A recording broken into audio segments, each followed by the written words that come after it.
Good morning and welcome to a conversation with Kim Johnson and our author Judy Raymond celebrating the birthday of Beryl McBurnie from our Caribbean biography series. I now hand over to Judy Raymond and Kim Johnson. Hi, Judy. Hi. Thank you, Lee. Thank you, Kelly. Okay, well, Judy, shall I start? Because I as you recall, I read that book when it was in manuscript. And then I reread it recently, and it was like two different books, which just goes to show reading something on a monitor is a completely different experience. Mm-hmm. But how did you get into writing about Beryl McBurnie? Well, Beryl was always a controversial figure. She was always getting herself during her lifetime, she was always getting herself into the news for one reason or another. And while I was working for the Sunday Express in Trinidad, she featured in a news story, and I was going to do a follow-up on that. And I went back in the files to find a profile of her. Everyone knew the name Beryl McBurnie, and yes, she founded the Little Carib. Yeah, she's a character around town. Yeah, that too. People knew her by sight, and yeah, she was a kind of well-known eccentric as well. But I went back in the files to find out more about her background and exactly what she had done, what her qualifications were, what she had achieved, and so on, only to discover there was no such profile. Nobody had ever written one. Everyone assumed everyone knows about Beryl McBurnie. So I did a profile of her then. She died several years later, and I wrote about her funeral. So I was glad I'd written at least something about her. And then when she was proposed as one of the early subjects of the UE Press short biography series, I was very pleased about that. And having written about her a fair bit, and having written about, theatre, the arts, a bit about dance and so on in Trinidad, I knew how much of that was thanks to Beryl, and also was curious to know more than I already knew about her. So how much of it was thanks to Beryl? Is it just dance, or is it dance, theatre, the arts? Well, it's a whole lot of stuff. Derek Walcott, she was invited to speak at a symposium held at UE in Mona in 1957. And Derek Walcott, who was a student there at the time, went and heard her speak and was inspired to think about a combination of dance and drama, which of course he used in some of his plays. And that was one major reason why he ended up coming to live in Trinidad, writing the kind of plays he did, and also setting up what was originally the Little Carib Theatre Company, which was based in the Little Carib until he and Beryl had their final falling out. They were two completely incompatible characters. So yes, from quite early on, that was a decade after the Little Carib had been founded as a theatre for dance.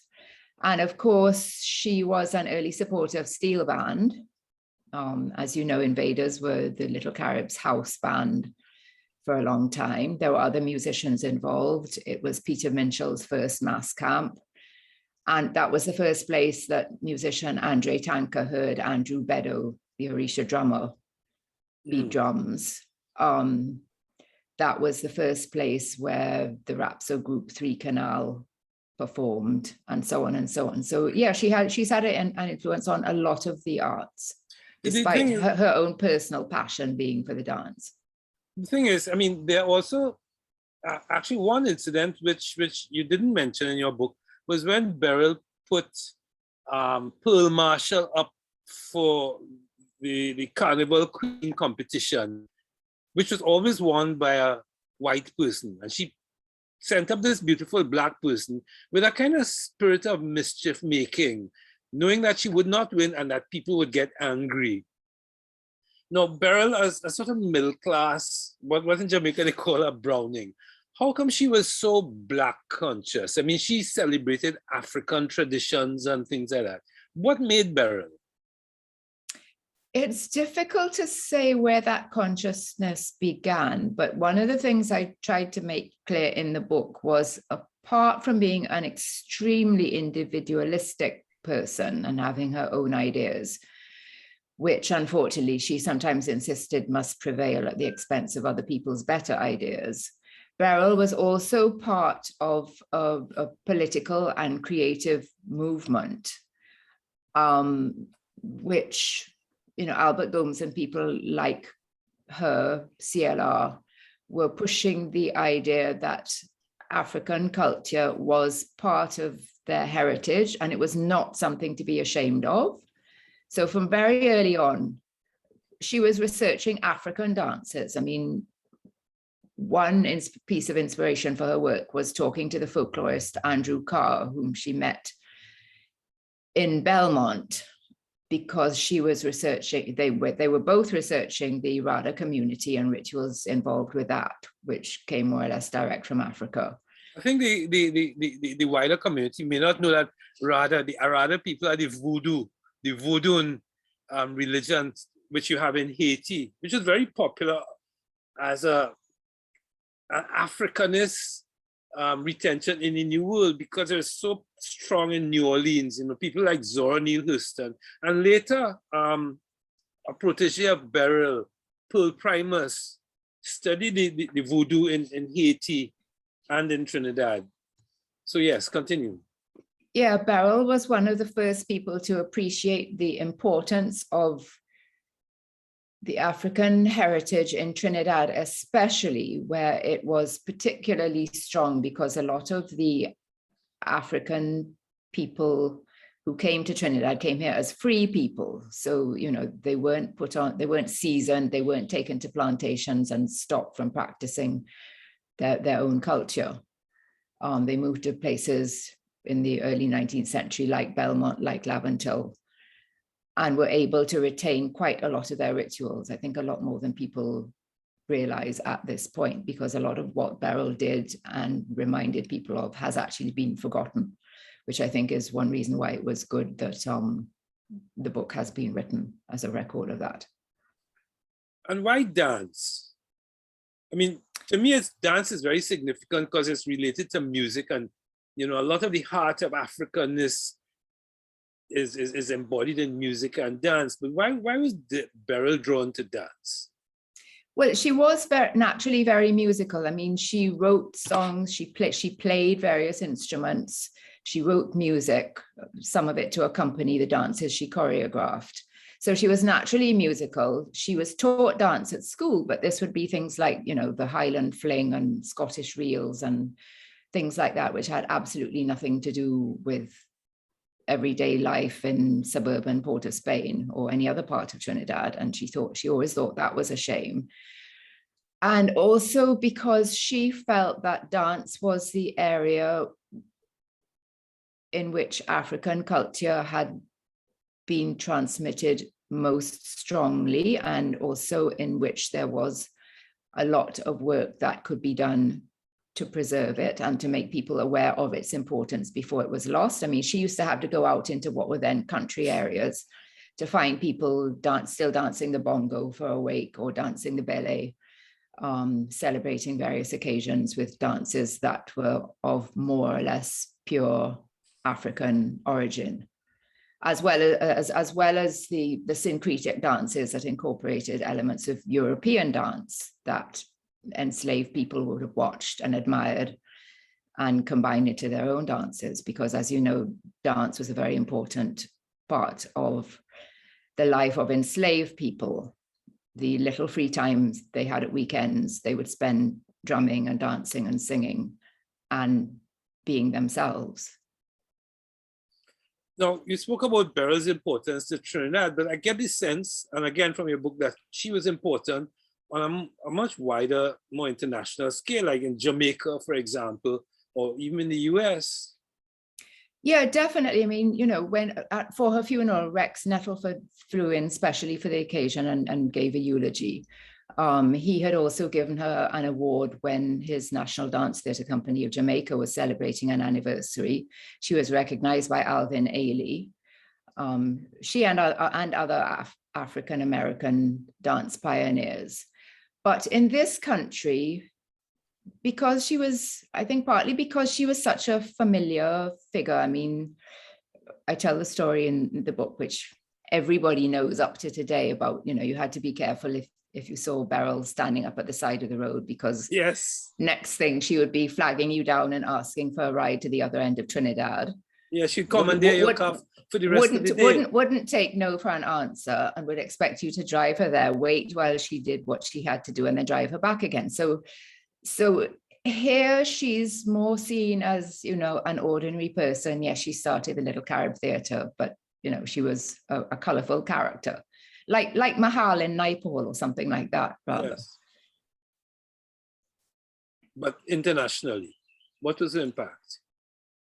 Internationally, well, she was a mentor of Pearl Primus, who danced with her while she was in New York on and off during the war years.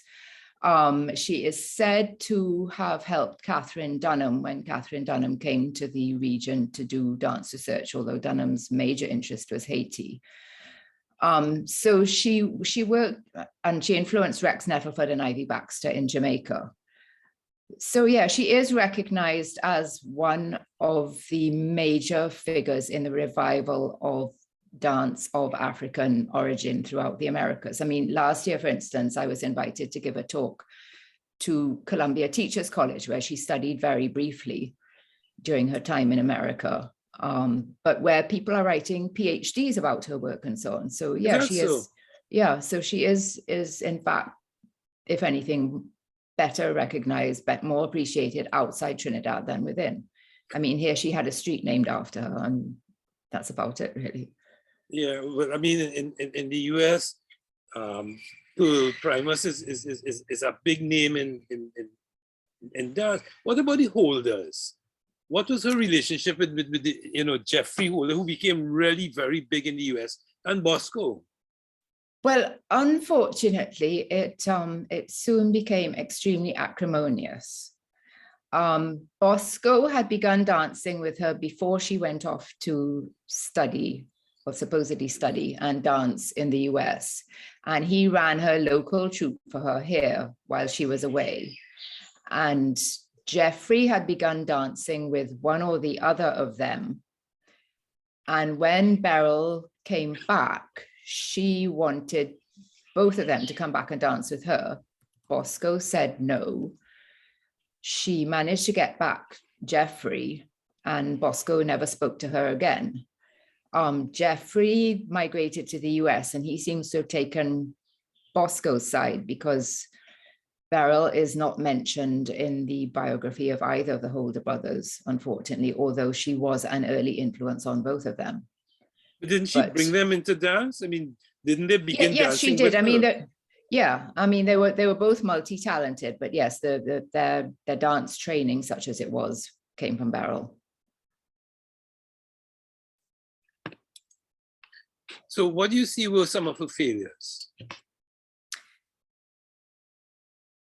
As I said, she was very strong-minded. She did not do teamwork at all. She was very good at coming up with ideas, a great many ideas. But for instance, at one point it was suggested that the Little Carib Theatre should be run by a committee which would see about organizing events, raising funds, etc., so that she could focus on dance-related work, researching and choreographing, and so on and so on. But she didn't like other people being involved in her theatre, and eventually she complained that it had been hijacked and it was only meant for dance, and theatre drama shouldn't be allowed, and so on and so on. And she really stretched herself too thin, which is why, for instance, none of her dances have survived. I mean, it might be possible to reconstruct one or two at this point, but she never got to focus on any one thing. I'm not sure how good she would have been at that anyway. I mean, she had a real kind of grasshopper mind. She couldn't have been an academic, which I think was one reason why she ended up coming back from the US. So yeah, she liked to have her own way in everything. And even when people tried to put things in place to help her, she resented that if it meant she didn't get to make all the decisions. And as a result of that, because for a while, she banned theatre from the Little Carib. And by then her dance company had fallen by the wayside because she didn't have the time to run it.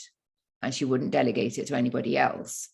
And also some of her leading dancers went away and became famous dancers elsewhere.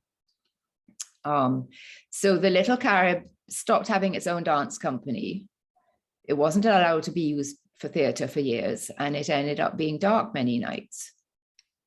And then, of course, other theatre spaces sprang up that were more user-friendly to people who weren't dancers.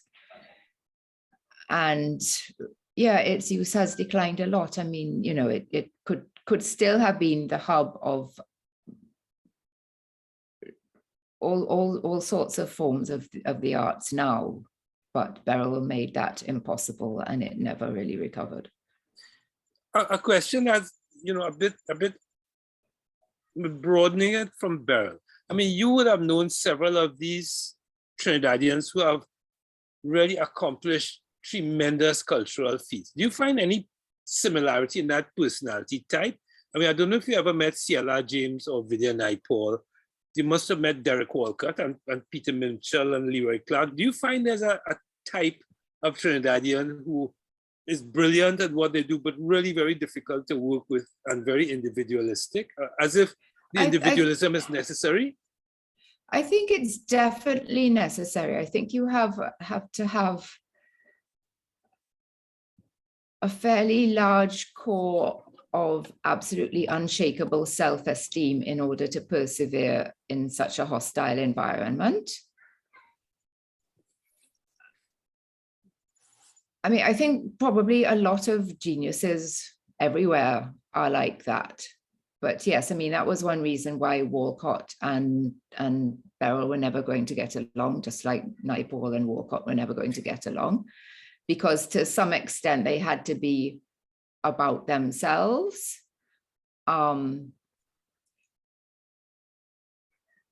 I mean, Beryl, for instance, she was slightly different in that, like many of the others, she did get the opportunity to go away and focus on her own career away, like Walcott did, like Naipaul did, like CLR did. And in the end, for reasons that are still not clear, she decided rather than stay in New York and possibly be a big star there, she would come home and focus again on the Little Carib and trying to build that up into a whole movement, build on the Carifesta movement, etc., which unfortunately was not entirely a success. But yeah, being very individualistic is definitely a characteristic of people in the arts from this part of the world who have become internationally successful, that in some sense they have to escape the confines of these very small places where there's very little support from the community, from the government, etc., financial and sometimes otherwise. I was surprised that you said, you know, that I suppose I ought not to have been, because it applies to so many things, that nothing had been written about her until you stumbled onto it. It's like me and Pan. And what were the difficulties you had, you know, performing this kind of archaeological research into Beryl? Well, to be fair, I should say that one book had been written about her. Molly Ahi, who had been one of her principal dancers, wrote a book called The Little Carib, Cradle of Caribbean Theatre. Yeah. But that was, I think, her master's thesis, and she was obviously completely overawed by Beryl. So it was more a record of things Beryl had done than a complete portrait of her as a person, and it wasn't going to admit to any of her failings.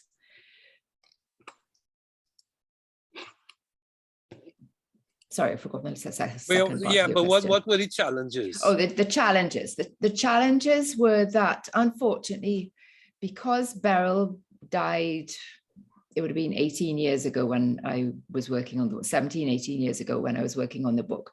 There weren't that many people left alive who would have worked with her. A few important people were already gone, although there were a sufficient number left for me to be able to talk to them. So that was good. The fact that her house, what she had called the folk house, had been demolished because it had been empty for years and people had broken in and vandalized it and so on. I don't know what personal records she really left. I mean, the Heritage Library had been given the papers that had been salvaged from her house, but those mostly consisted of a fairly random set of books that she had collected in order to set up a library there. But there was very little personal correspondence. That may have been destroyed. It may either by her or by what happened to her house after her death, when it was just empty and locked up for years. Some of that might have been very interesting. And she was very secretive about certain aspects of her life. I mean, for instance, there is talk, but I'm not sure if it has been confirmed and written down anywhere. She and CLR arrived in New York at the same time, for instance, in the same year, and there's talk that they were lovers, but Beryl never ever talked about her lovers.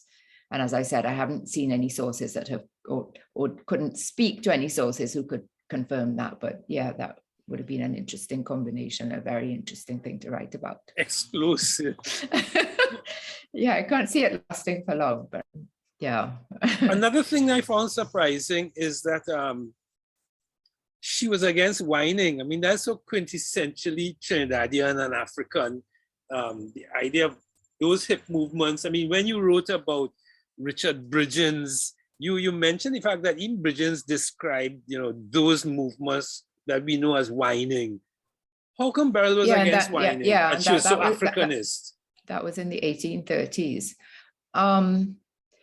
I think because of her upbringing. I mean, she was growing up in the early 20th century. She was, I'm not sure if she was a believing Methodist, but she would have been taken to church as a girl. She went to a proper girls' school. When a mass band, a school's mass band first came out from the Little Carib, using the Little Carib as a mass camp, the dancers were on the back of a truck. I mean, school children certainly wouldn't have been allowed to whine in those days. So yeah, it just was against her character and that of the class and the gender and the time to which she belonged. Yeah, I guess so. Even though, I mean, in a way,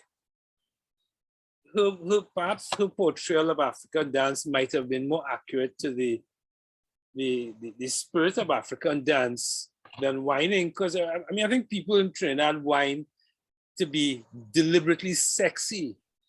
Whereas African dance, even when they are whining, they're not trying to be sexy. Those are just African movements. I have speculated that Europeans, when they saw African dance, they found it lewd and very, very kind of erotic and sexy because of the African movements. But the Africans, looking at the Europeans, Africans tended to dance like in circles and in lines and so on. And looking at Europeans holding on to one another, a man holding on to a woman, they thought those Europeans, like they practically wanted to have sex on the dance floor. So it was a mutual misunderstanding of the idea behind it. So perhaps Beryl was being more faithful to the non-sexual nature of African dance by...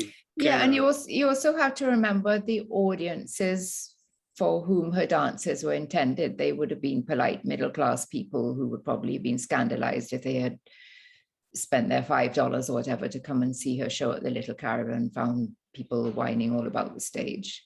I mean, that might have kept them away in their droves. But she was, apart from dance, I mean, she was a general cultural radical nationalist. I mean, as you mentioned, she encouraged invaders when steel band was considered, like just one tiny step away from being a criminal. And she encouraged women to form, Girl Pack, one of the first all-female steel bands, was comprised largely of members of the Little Carib. Well, Beryl grew up in a household full of women. I mean, the house was run by her mother. Her father doesn't seem to have been in the picture at all. So she was brought up by a strong woman who had 5 children, the youngest of whom was not fathered by Beryl's father. And she was also friendly with a lot of strong independent women, Audrey Jeffers, for instance, who started the Coterie of Social Workers, Marjorie Padmore, who wrote a lot of music, which still survives today, which also had a kind of nation building theme to it. My Aunt Ursula, who, as you know, became chief librarian. She danced with Beryl in her early days. When she was studying in Jamaica, she danced with Ivy Baxter. She wrote, David and so Pico on was and so on. involved with the Little Carib as well before he went abroad to study. I mean, it really did seem to be a kind of, almost like a salon, a radical salon, and not just a dance theater. When you look at the names of some of the people who helped her with the theatre and were patrons of the theatre, yes, Albert a lot Gomes, of the politicians, Eric Williams, Hugh Wooding, Canon Farquhar, yes. John Humphrey helped design one version of the Little Carib, and he and his family would come and help clean it after performances. So yeah, a lot of fairly radical and creative people were involved in all sorts of ways in helping Beryl with turning the Little Carib into something more than just a little theatre for dance. Yeah, I mean, it really did seem to be like the nucleus of a cultural nationalism, you know, like it took over from the Beacon group that was in the early 30s, and it moved into the Little Carib. You know, the Beacon celebrated the backyard literature, celebrated working class life as being sort of more authentic and so on. And maybe Beryl just took that into dance and music. Yeah, I mean, in the book, I quote Albert Gomes from the Beacon, I think several times, talking about the importance of Trinidad's African heritage. And I mean, he himself commented on how ironic that he, a Portuguese man, was encouraging people of African descent to be more African. What I found doing my own research is that the Portuguese and the Chinese were in a peculiar sort of in-between position. They were, because of they were the ones with the small shops that operated on credit. And they had very close and in some places intimate relationship with the Black and Indian working class. But they were, of course, you know, financially and educationally above. So they provided a lot of these sort of leaders who were sympathetic or empathetic enough with the working class that they tended to be left-leaning. So not just Albert Gomes, Alfred Mendez, who there was a movie about very recently. Yeah, and he was a patron of the Little Carib as well. Yeah, I mean, they and a lot of other people who were neither one thing nor the other. I think they became, in a sense, that they were probably, you know, the foundation of the idea of Trinidad as a melting pot of all ethnicities and cultures and so on, and this idea that everybody would sort of, at least psychologically kind of meld into one group, which, I mean, I think that idea has been abandoned at this point, given the divisiveness of the current manifestation of our society. But yeah, I think that was one of the origins of that idea, and a lot of not only of Beryl's audiences, but also her dancers as well. I mean, as you know, all sorts of people lived in Woodbrook, where Beryl grew up and lived, and where the Little Carib was based. All kinds of people were joining steel bands and would have come to the Little Carib to play. That was where Ray Holman learned to play. So yeah, and Beryl would literally drag anybody off the street to come and be with one of her dancers if she thought they were interested in dance and might have a talent for it, and their race and class didn't matter to her at all. Well, interestingly, I discovered, to my surprise, that a lot of steel bands had, like, pan men, who you think of as, you know, kind of very rough and tough. They all danced as part of little shows. I mean, Desperados. A lot of the early guys in Desperados danced on stage as part of shows. It wasn't considered sort of effect or anything like Paul at the time. It was quite acceptable for a steel band to, as part of their shows to make money, have dancers. So I don't think she was, really getting them to do something that they were not doing at all. No, it's like dance hall in Jamaica, which is very macho in some aspects, but yes, it's the men who do the most elaborate and amazing dance movements to the music, not the women. So now, Jules, we're supposed to talk for 15 minutes, but I think we've gone way beyond that. I wonder if Kelly is there and just so fascinated by what we're saying. Okay, just one last question. I see Kelly has popped up again. One last question. I mean, you touched on it, but just very, very delicately or discreetly. What about Beryl's sex life? Because I mean, she just is there. She's just Beryl. Everyone knows Beryl in her frills and her white clothes, walking around the place and commandeering people's cars and so on. But she seemed to be completely asexual. I doubt whether she was. I think she just kept it very quiet. I mean, I can't imagine anybody daring to suggest marrying Beryl because she was so own way. And, that wasn't at all the done thing for women in those times. So I can't imagine, as I said, anybody daring to marry her or her wanting to be a wife as wifehood was practiced in those days. Mm. But yeah, she lived in New York for several years. She could have done what she wanted there. She lived by herself in Harlem. And after she came home, she bought her mother's house, moved her family, her mother and brothers and sisters out of that house.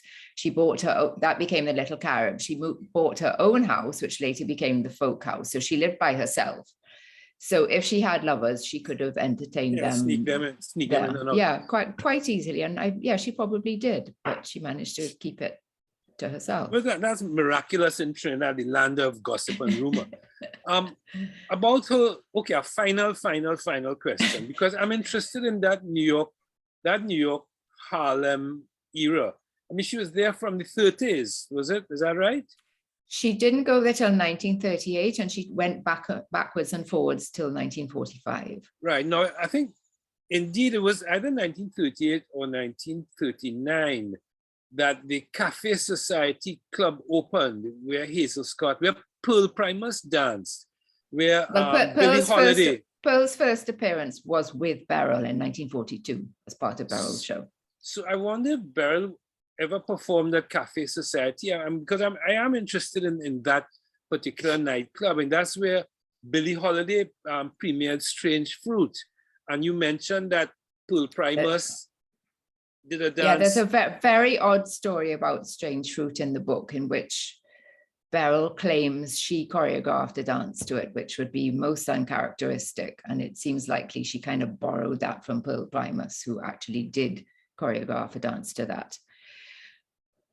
But I have seen a lot, if not all of the clippings from the time when Beryl was in New York and her performances were written about. I haven't seen any mention of the cafe. There are descriptions of concerts in which she was a leading performer, or the headline act very often, and it's not mentioned. And of course, she would have got there after the Harlem Renaissance was a thing of the past. Mm-hmm. It was a strange time to be there. And again, it was wartime, and she wasn't there for a surprising amount of the time. I mean, one of the things I would have liked to be able to research further was how come in wartime, when it was really very dangerous to come back to Trinidad, she was flitting back and forth. Yes, yeah. That's very Beryl though, eh? It is very Beryl, but I would love to know the reason behind it. Thank you to Kim Johnson and Judy Raymond for this insightful conversation on Beryl McBurnie. And we encourage you to visit our website. That's www.uwepress.com. UWIPRESS.com to purchase your copy of Beryl McBurnie for the holiday season. It will make the perfect pixie gift or secret Santa gift and a perfect stocking stuffer. So thank you once again and enjoy.